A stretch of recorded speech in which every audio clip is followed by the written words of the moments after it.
Many of us are ringing in the new year with some health goals, but the thing that comes first is getting some health insurance. And if you haven't enrolled through the federal marketplace yet, there is still time to get some coverage.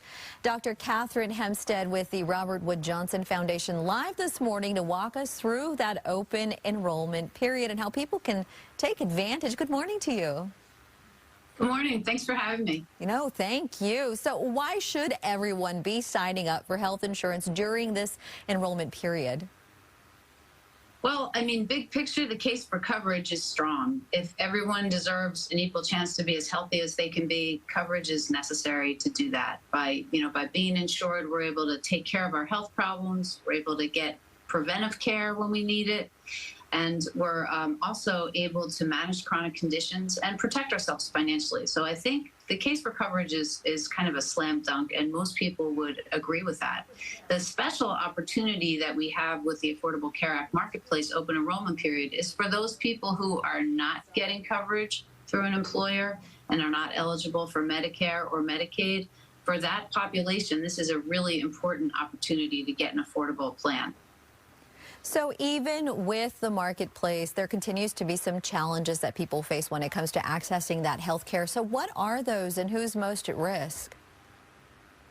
Well, I think as we've seen from the pandemic, the experience of the pandemic really showed us a lot about some problems we have with our healthcare system. And one of the things that we learned was that we have a very unequal access to healthcare. And one of the things we saw in the pandemic is frontline workers, disproportionately low-income populations of color who are exposed to the virus and suffered so many of the consequences, but often did not have an offer of coverage from their job and weren't able to seek care or worried about big bills, stayed home, dealt with symptoms, and we had terrible consequences from that. So I think there are many lessons from the pandemic, of course, but I think one of them is that we're really stronger as a society when everyone is protected and everyone is covered. So I think people have become more interested in getting covered, and there have also been some really important federal responses to make coverage more affordable.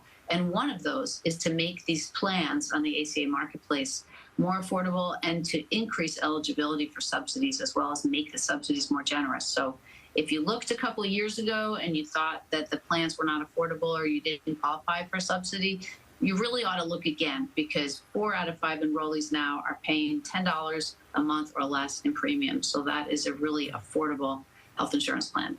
That's some great advice. And what advice do you have for people who just don't know where to start? The whole process can feel overwhelming at the beginning. Sure.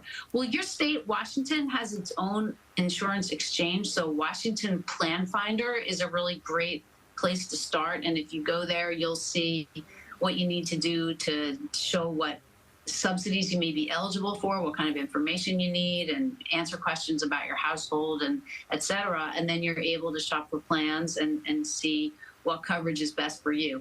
If you forget that, or if you live in another state, healthcare.gov is the name of the federal website. And if you go there, you'll end up at the right place for your state. So I think that's a really good first reference for people, is to just go to healthcare.gov, or if you're in Washington, go to Washington Plan Finder, and you can get the information that you need. All right, Dr. Catherine, thank you so much for joining us this morning. It's a pleasure. Thank you very much.